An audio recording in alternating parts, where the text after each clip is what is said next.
Lead emergency energy storage system, o solar panel plus energy plus storage, lighting plus mobile phone charging.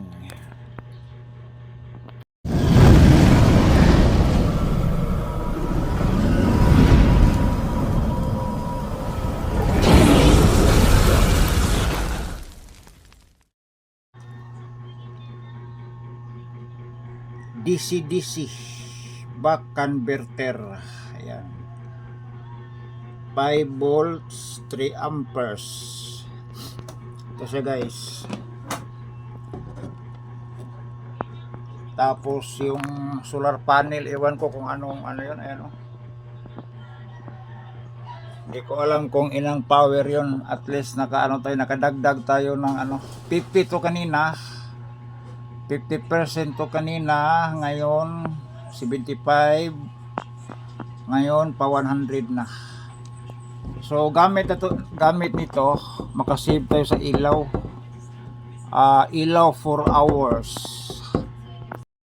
Ayan, 4 hours ito gamit ilaw natin guys.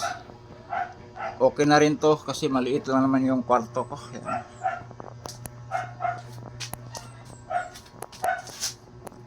Yan yung kwarto ko. So 4 hours to kaya to. Tapos yan at yan magkasama yan. Dito sila nakakabit. Yan. Yung dalawa dito nakakabit. Tapos yan ang ating makulimlim. Ano lang yan, 6 volts 3 watts. Ayan, 6 volts 3 watts yan nag-charge dito. Tapos meron tayong nakasaksak dito. Mabagal lang siya mag-charge guys, 76 pa rin. Makulimlim. Ayan yung isa guys, yan ayan, libre ilaw. Hindi ko lang alam kung ilang watts yung panel ko.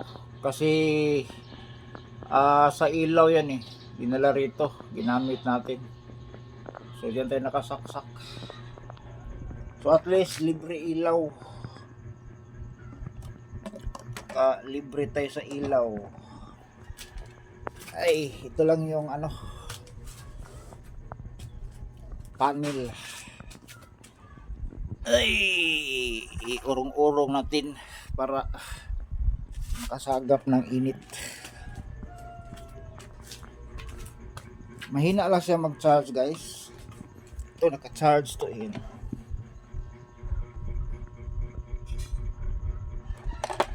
Mahina lang siya pero at least makalibre sa ilaw. Ilaw mula alas 5 pag madilim na. Ito. Yan. Tapos yan. Tapos ito dalawa.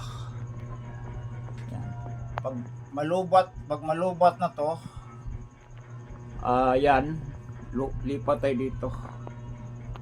Tapos may isa pa tayong ilaw doon. Yan, naka-charge, nakabilad. Guys, salamat sa ating mga sponsor guys. Ulitin ko, sponsor lang. Okay, thank you. Share lang natin. Salamat sa sponsor guys. Shout out sa ating sponsor nito. Di lang daw siya magpa-mention para iwas sa maritis. Thank you.